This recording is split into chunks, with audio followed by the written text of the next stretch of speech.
Você que também aprecia a literatura e tudo que ela tem a nos ensinar sobre o aspecto histórico, cultural, social, econômico, político, sociológico, ela também tem muito a nos ensinar sobre o aspecto financeiro. Gente Pobre, da autoria de Fyodor Dostoiévski. Dostoiévski é um escritor russo, um dos maiores autores da literatura mundial e que tem muito a contribuir conosco, não apenas na literatura, mas também nas áreas de filosofia, psicologia. É um autor que explora profundamente os aspectos psicológicos de seus personagens. E Gente Pobre é o seu primeiro romance, datado de 1846, e trata das correspondências entre uma órfã, Varvara Alexeyevna, e o funcionário público Makar Alexeyevich, um funcionário público de baixo nível hierárquico e que se comunica por cartas com uma órfã. E é nesse aspecto da pobreza de ambos que eu gostaria de ter como foco para nós tratarmos dos componentes financeiros a serem identificados na obra. Gente Pobre é uma obra altamente recomendável, tem apenas 183 páginas. O primeiro aspecto a ser ressaltado é da condição de pobreza dos dois personagens principais. Ela, a órfã, não tinha escolha, ela estava sem teto, inclusive foi morar de favor na casa de uma parente distante chamada Ana Fyodorovna, que era proprietária de terras, e ficou com a mãe na casa de Ana, e a mãe foi acometida por uma doença, né, também veio a falecer, e ela ficou órfã, tanto de pai como de mãe, e era constantemente humilhada por Ana Fyodorovna. O caso de Makar Alexeyevich, entretanto, é diferente. Ele também estava em uma condição de pobreza, mas ele tinha o seu emprego. Ele era funcionário público, de baixo nível hierárquico, mas ele tinha um trabalho fixo. Entretanto, ele tinha gastos além do necessário. E quando ele fala, o primeiro aspecto que eu quero ressaltar é do que ele considerava como sendo comodidade. Isso está na página 15, quando ele afirma que não precisa mais do que a condição de moradia que ele tem agora. Ele não precisa de mais do que isso. E ele diz que é suficiente. Ele diz que está bem abrigado, embora não tenha o conforto que ele tinha em sua moradia anterior. Ou seja, não há nenhum problema em se fazer uma escolha por algo que seja mais em conta, por uma condição de moradia que seja mais em conta.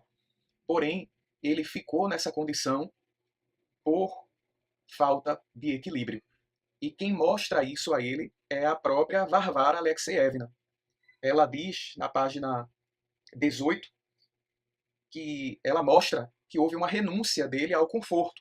Ele foi para um lugar que era mais desconfortável do que o lugar que ele morava anteriormente. Então ela mostra isso a ele e que foi diante de gastos desnecessários.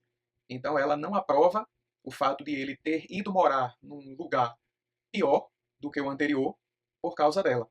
Então, o fator interessante que nós extraímos como lição é que ter equilíbrio financeiro não é fazer o que você não gosta, não é estar em uma situação desconfortável, não é você renunciar ao que lhe dá satisfação, você renunciar às suas opções de lazer, de uma moradia melhor. Equilíbrio financeiro não significa isso.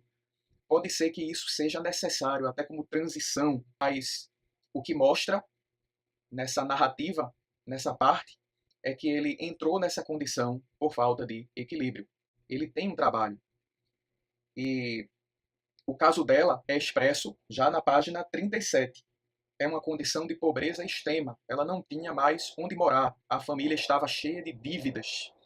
E o pai dela, antes de morrer, deixou dívidas, inclusive com Ana Fyodorovna, né, que levou ela para casa e perdoou a dívida, mas o pai deixou dívidas, ela não tinha mais nada, nem mesmo uma casa, e ela não tinha escolha. Ela foi morar de favor, ela estava desabrigada e ela foi, embora ela tenha sido acolhida, ela não era bem tratada. Ela era humilhada por uma pessoa má, que era Ana Fyodorovna. Ela é relatada na narrativa como uma pessoa má. que só queria mostrar que fazia as coisas, ela fazia os favores para que pudesse se gabar desses favores e mostrar para a sociedade que ela estava ajudando, que ela estava abrigando, mas ela sempre lançava em rosto e humilhava a personagem principal do romance, né, que é Varvara. Então ela sai da casa dela. E a página 97 nos traz um exemplo muito interessante de ter gastos além do necessário. Ela diz o seguinte: ao saber por acaso da minha situação de pobreza e se comover com ela, decidira despender comigo o seu ordenado, tomando-o adiantado e que vendeu inclusive a sua roupa quando fiquei doente. Agora que descobri essas coisas todas, vejo-me numa situação tão torturante que ainda nem sei o que pensar e como encarar tudo isso. Então, pelo que ela relata, ele teve o seu pagamento adiantado para que pudesse gastar com ela. E esse é um trecho muito interessante em que ela diz o seguinte: Makar Alexeyevich devia ter se limitado aos primeiros auxílios, inspirados pela compaixão e pelo amor de parente, e não ficar esbanjando dinheiro posteriormente em coisas desnecessárias. Então relata um pouco do estilo de vida desse funcionário público, um estilo de vida de gasto além do necessário. Ele ajudava, ele teve compaixão, mas ele foi além disso e comprava para ela coisas que ela mostra que não eram necessárias para ela. O que é que atende à sua necessidade? Quais são os itens necessários para que você possa ter uma vida confortável, para que você possa estar satisfeito, satisfeita com a sua vida, sem se desequilibrar financeiramente, independentemente da sua condição de trabalho, da sua condição de pobreza. Então, não, o problema, como ela mesma diz em um dos trechos dessa narrativa, que ela fala isso na página 125, e ela diz o seguinte: seja nobre e firme nas suas provações. Lembre-se de que pobreza não é defeito. É só o Senhor agora começar a se conter. Se Deus quiser, tudo há de se arranjar. É só o Senhor agora começar a se conter.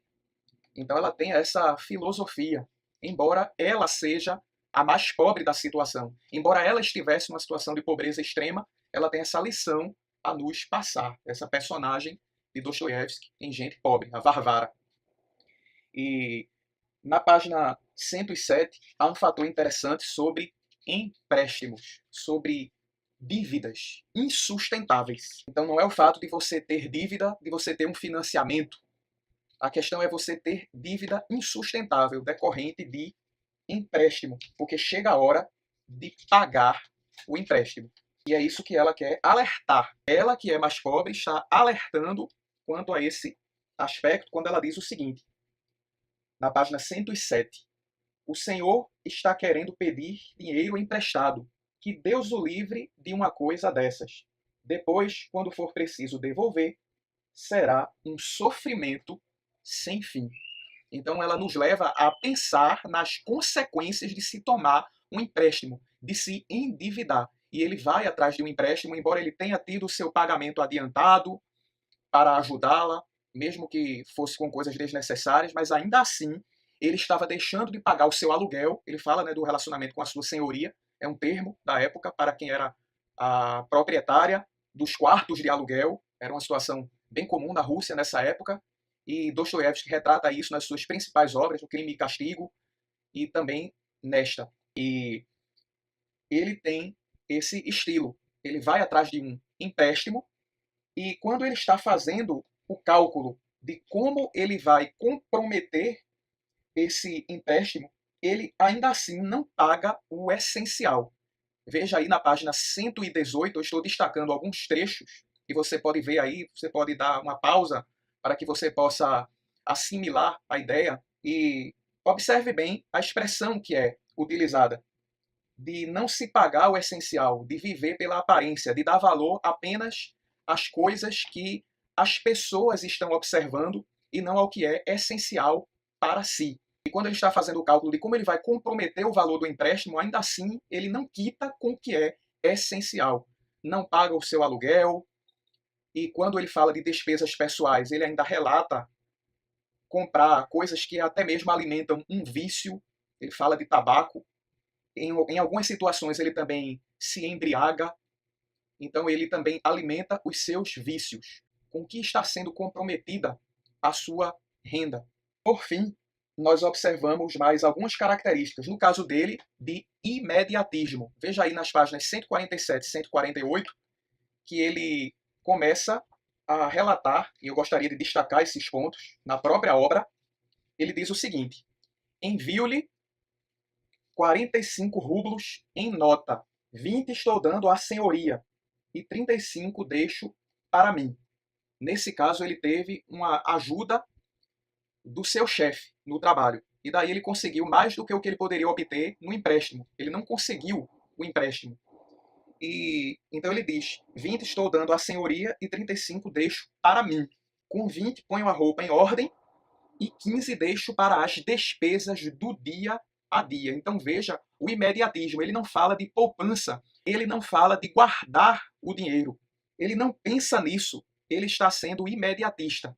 Ele tem a ajuda do chefe, ele tem adiantamento, ele vai atrás de empréstimo, mas ele jamais pensa em fazer o seu orçamento de uma maneira que ele possa não depender mais das dívidas. Então existe esse estilo dele. É uma pobreza caracterizada pelo desequilíbrio. Então é interessante que nós observemos esse fator.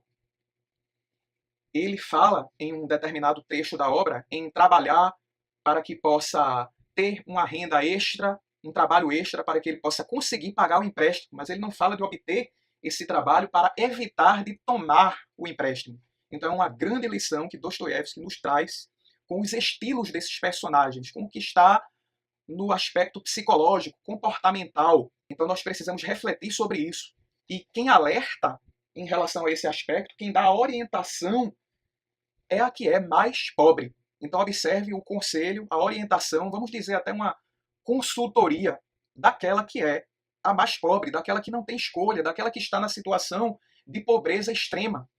E eu faço questão de destacar esse trecho e de encerrar essa abordagem com ele e com essa grande lição.